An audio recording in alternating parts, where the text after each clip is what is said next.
1928 was notable as the year a locomotive ran into the back of Powers Drug Store on South White Street in Wake Forest. But it was also the year Mary Evelyn Jones was born, across the tracks in the African American community now known as the East End. Only 63 years after the close of the Civil War, the woman who brought Evelyn into the world was a former slave, a respected midwife, and her own great-grandmother, Mama Ellen. And I also had a cousin that was born on that same day, the same night. And my mother told my daddy to go tell Mama Ellen she was ready and she could go back to his sister later and deliver her baby. So I was born 1 hour earlier than my first cousin, and we always called ourselves twins, and we didn't know any better. We thought we were twins because we were born on the same day. In that era, the town's black community had its own stores, churches, and school, which husbands and fathers donated land and labor to build. But it was the women who left the deepest impression on Evelyn, beginning with her grandmother.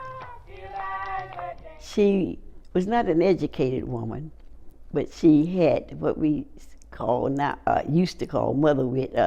She had the knowledge of what was right and wrong, and that's what she taught us. And she worked in the fields. In the summer she chopped cotton. In the fall she picked cotton. And she would always ask us, "What do you want for Christmas?" And she would work all this time to save money to get us exactly what we wanted for Christmas, and to have what we call, kids don't have it now, confectionaries. California grapes and raisins that was still on the stem was something that we looked forward to, and she would always have boxes of them under her bed. And as children, we couldn't wait to get over to my Mrs. house at Christmas time to see what she had gotten us and to get all of that confectionaries that she was going to give us.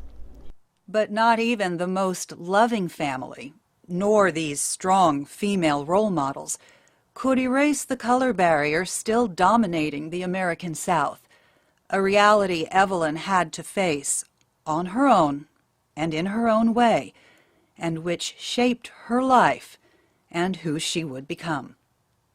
Because I wanted to be a nurse, too. Just wanted to be so bad, but didn't have the money to go. Mr. LeCompte, he taught at St. Aug.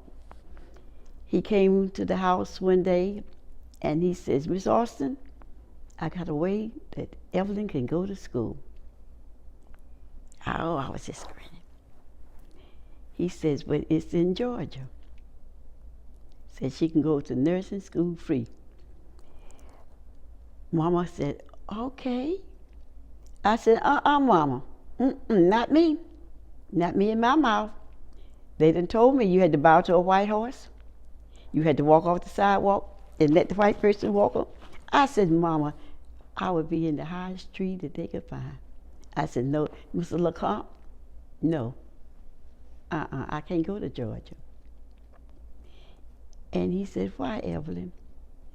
I said, "The way I talk and butt in and everything, no, And that's, I guess, had I gone, I would have been a nurse."